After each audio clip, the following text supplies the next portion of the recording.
Mayor, in the meantime, tuloy pa rin yung problema natin sa COVID, no? At saka hindi naman basta-basta matatapos yung problema even with the vaccine. And we heard that there was an outbreak sa Philippine Military Academy. Kumusta na yung sitwasyon ngayon? Malapit na po ang summer. At baka magpuntahan na naman kasi sa Tagaytay, nagpupuntahan na mga tao. What are your preparations now? We're expecting a surge. We're preparing for a variant. Ano na po sitwasyon ngayon sa Baguio, ng infection? Well, unahin ko muna, Amy, yung binanggit nyo tungkol sa PMA. No? It's already totally contained. 85 infections, 53 cadets were affected. And isolate na namin sila. Ang dami. Facilities. Nagkaroon uli kami ng isang test, aggressive testing last weekend. Out of the 700, 9 na lang yung aming na-detect. 7 rather. 700 na lang yung aming na-detect. Tapos na yung outbreak dyan sa PMA.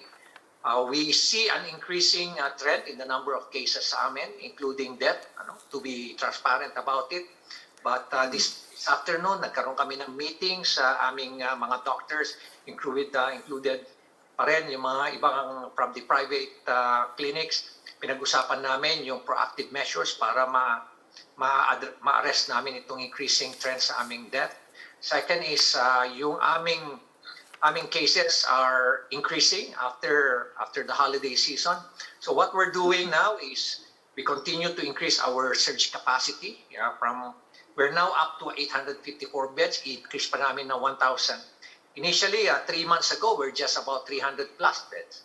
Now, inunti-unti namin because we are expecting a surge after this holiday season. Second is we will continue with our multi-source surveillance. Babantayan pa rin namin using our different types of analytical tools. Babantayan pa rin namin.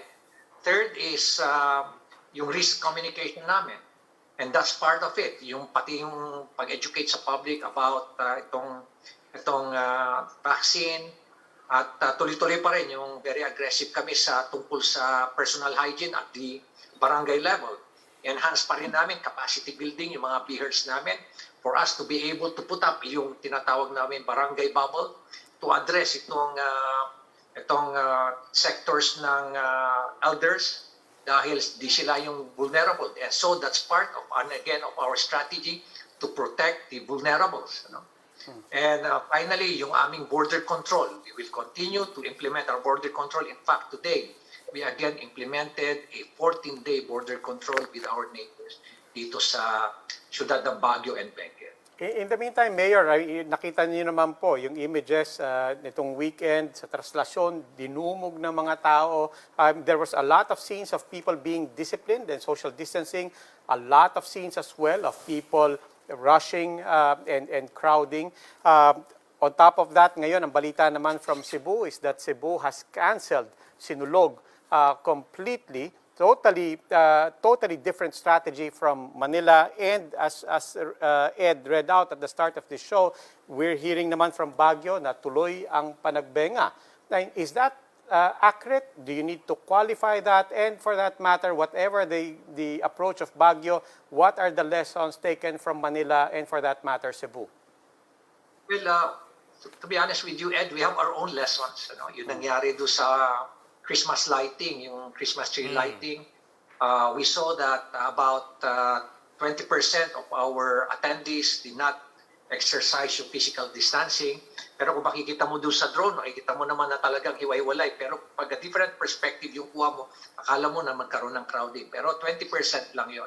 And then yung nangyari sa night market, which after the opening, kinancel ko kagad.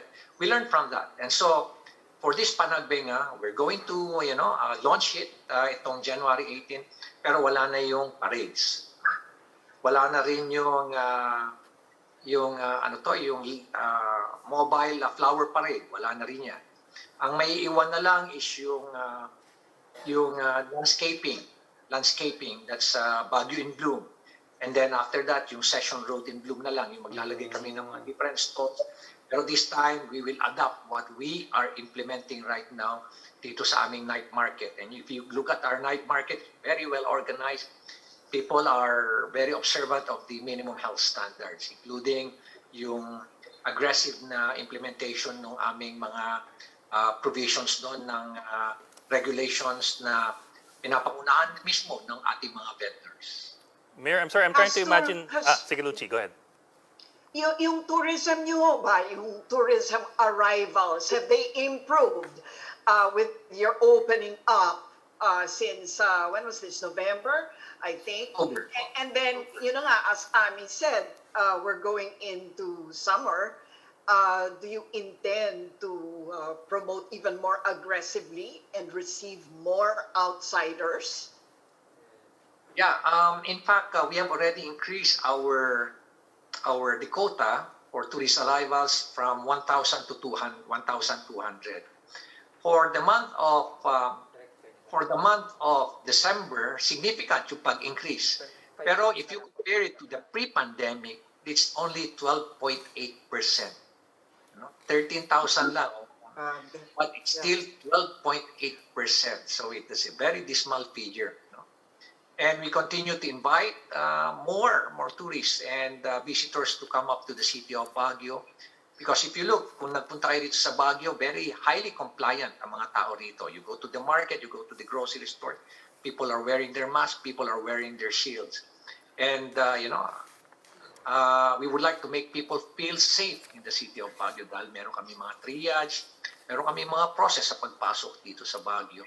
We hope that itong Panagbenga, we can invite more visitors to come up. Anyway, nakita naman namin na manageable at any given time during the Christmas season from December 20 hanggang December 31.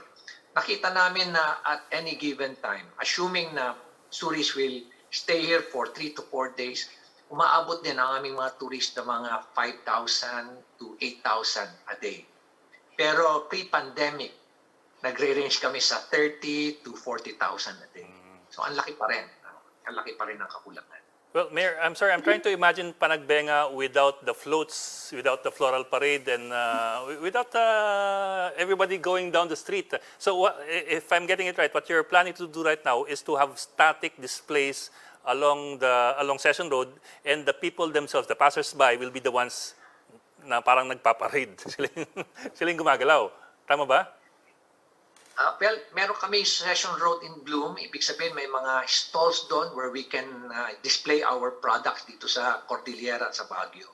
Yun ang isa sa mga highlights doon. And it's a one-week event. Isasara namin yung buong Session Road.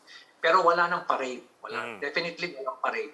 Because these are, ang hirap mag-maintain nito. Nakita niyo yung nangyari sa Translasyon. Nakita niyo yung nangyari sa Cebu. So difficult to control the crowd, especially if everybody is already excited. People are really want to go out, and walk around, enjoy the scenery. Ang hirap na mag-control.